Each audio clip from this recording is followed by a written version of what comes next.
Olá, vamos aí então continuar falando do primeiro reinado, né? Sobre agora a questão constitucional, né?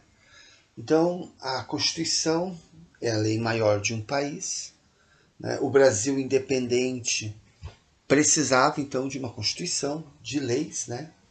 Que regessem o país. Então, a nossa primeira Constituição. Mas vamos só lembrar, nessa parte aqui amarela, o que aconteceu até agora. Vamos tentar lembrar, né? Relembrar.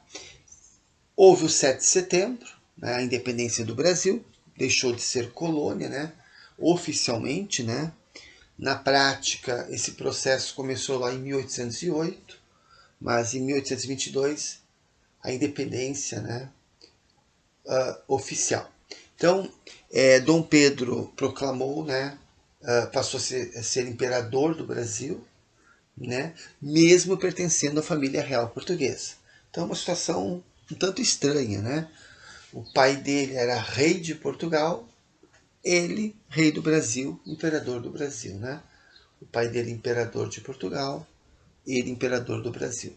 Bem, achou estranho, né, um português decretar a independência do Brasil de Portugal?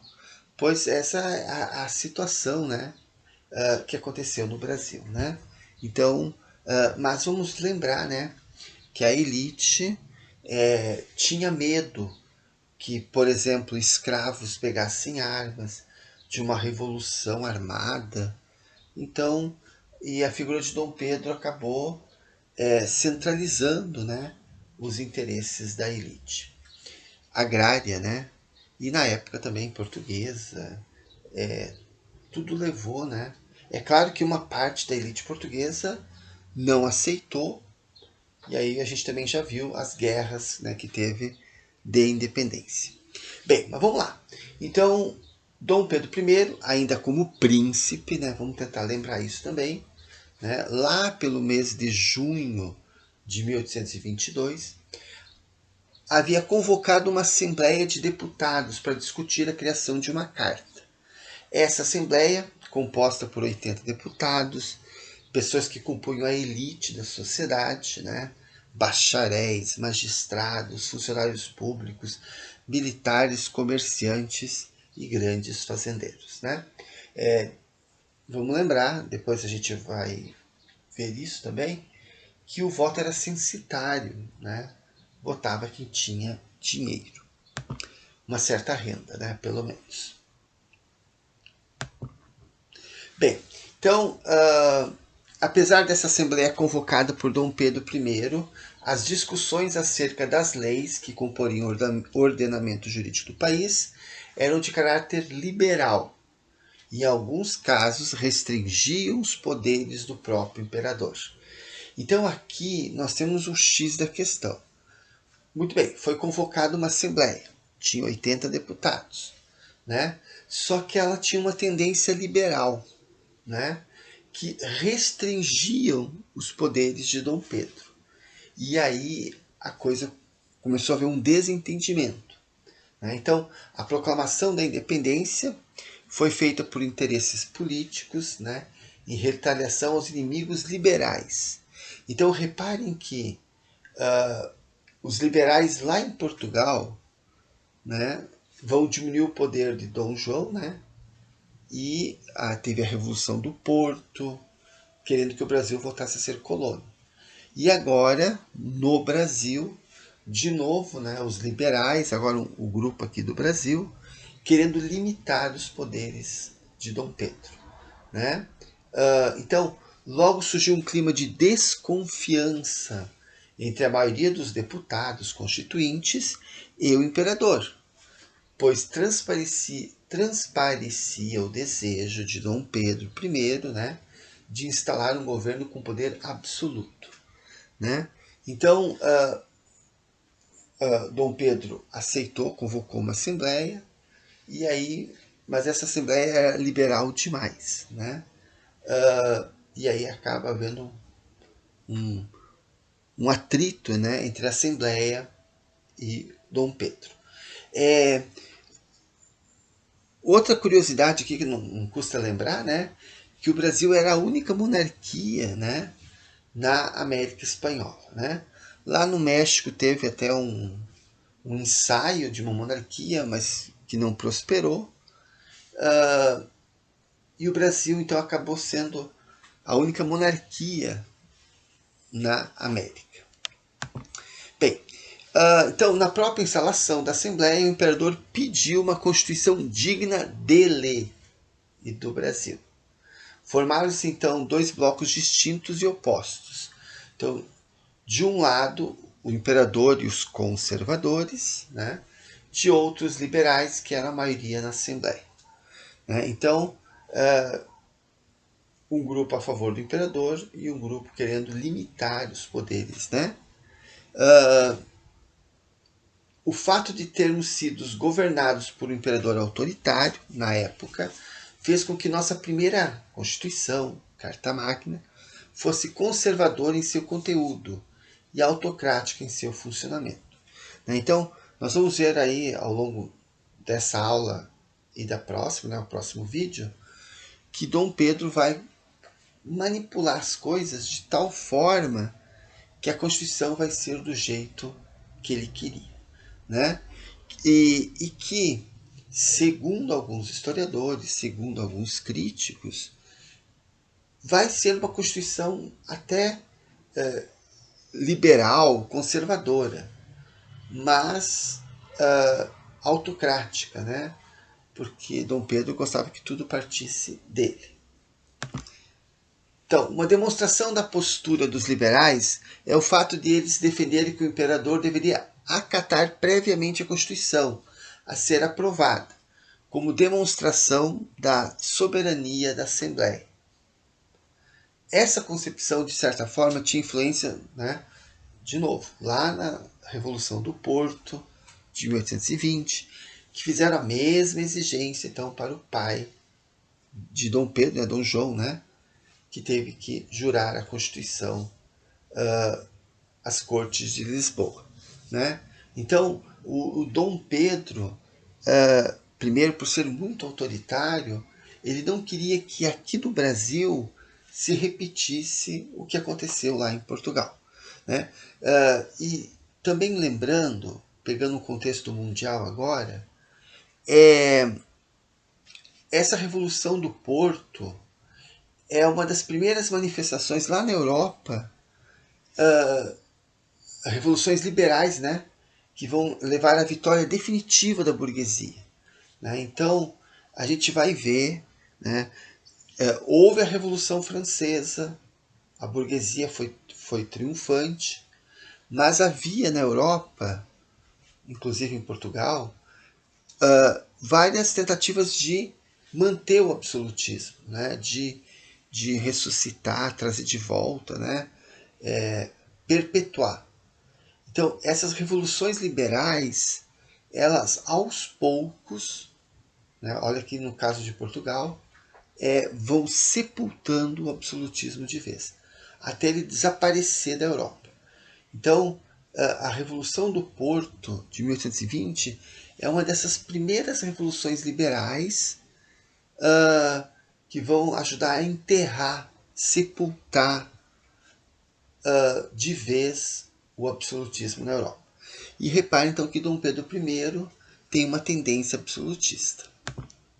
Bem, os conflitos entre essas duas correntes de opinião distintas, né, resultaram na formação de dois agrupamentos políticos, conhecido como o Partido Português e o Partido Brasileiro.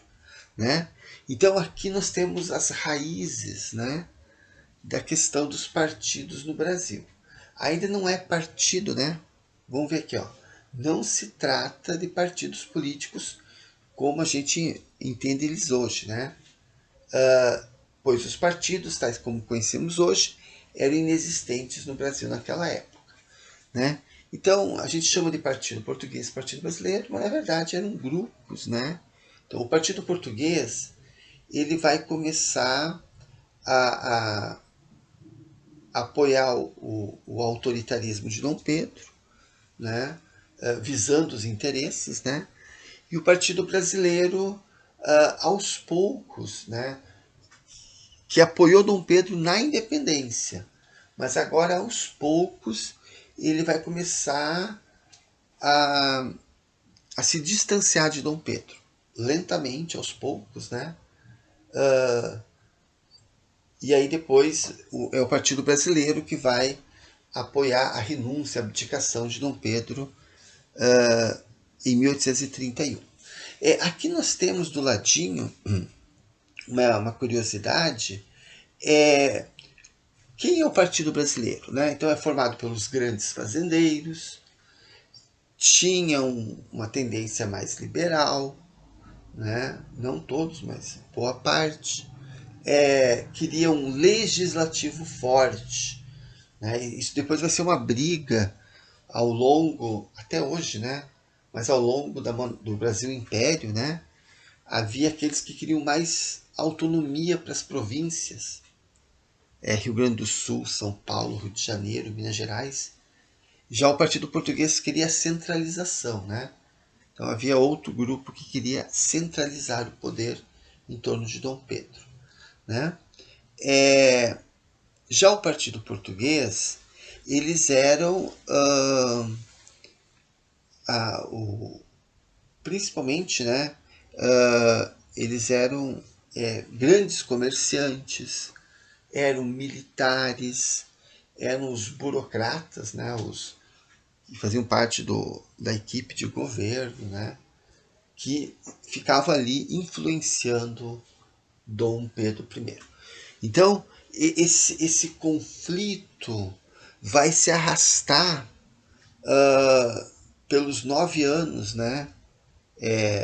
No início, tudo, digamos assim, havia o apoio a Dom Pedro, mas a partir aí da Constituição, que ele, depois nós vamos ver, ele vai ser o primeiro golpe da história do Brasil, né? Ele vai mandar fechar a Assembleia, e aí a partir do momento que ele fecha, que ele rompe, o Partido Brasileiro começa a se afastar dele. Bem, outra questão importante era a cidadania dos portugueses, tema que despertava então o sentimento nativista de muitos deputados. A presença e a influência dos portugueses no Brasil e no lado oposto o sentimento anti-lusitano perduraram no decorrer do primeiro reinado, tornando-se um dos fatores que colaborou então para a impopularidade de Dom Pedro I.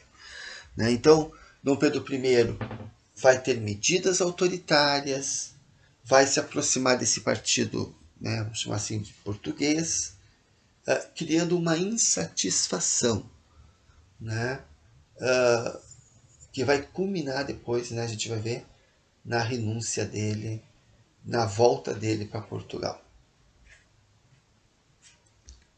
Bem, então nesse contexto foi criado um projeto constitucional conhecido como Constituição da Mandioca. Né? Então o projeto liberal, né, vamos dizer assim, mais do Partido Brasileiro, que dominava a Assembleia, ficou conhecido como Constituição da Mandioca, por conta das regras eleitorais que estabeleciam eleições indiretas e baseadas no critério censitário. Né? Então, candidato e eleitor deveriam comprovar determinada renda para participar das eleições. Né? Então, esse projeto, né, liberal, né, vamos dizer assim, foi elaborado então em 1823, né, um ano depois da independência. E por que Constituição da Mandioca? Né? Então, aqui nessa parte branca, procura explicar por que essa expressão Constituição da Mandioca. Né? Porque um dos seus mais peculiares aspectos era que o voto era restrito apenas àqueles que tivessem certo nível de renda, que por sua vez era medida, né, pela quantidade de farinha de mandioca. Quem tivesse menos de 150 alqueires de plantação de mandioca não teria direito ao voto. Né? Então, assim, tentando trazer para hoje, é como se, sei lá, os pobres, talvez a classe média baixa, não sei, não pudesse votar, né? Você tinha que ter uma certa renda, provar para poder ter direito ao voto, né? Mas aí vem a grande questão, né? Qual era o sentido de medir a riqueza? Por que controlar esse voto, né? Então, era uma forma de excluir da vida política, né, a população pobre, né, que não tinha esse nível de renda, e também os comerciantes portugueses, que como eram, eles mexiam com dinheiro, não com plantação, não com mandioca, né? Então assim o direito de voto ficaria reservado apenas à elite agrária. Então reparem que a Constituição da Mandioca também não é tão santa assim, né? Então na verdade é uma elite agrária que quer controlar o governo, né? E aí do outro lado, Dom Pedro se aproximando dos portugueses, ele querendo centralizar o poder. Então, a carta proibia os portugueses de ocuparem cargos públicos, né? O projeto Constituição de Mandioca, causando grande descontentamento, né? Então, esse é o clima, né? E aí, então, a gente vai ver no próximo vídeo que, diante desse clima, né, de impasse, vai ter o primeiro golpe da história do Brasil.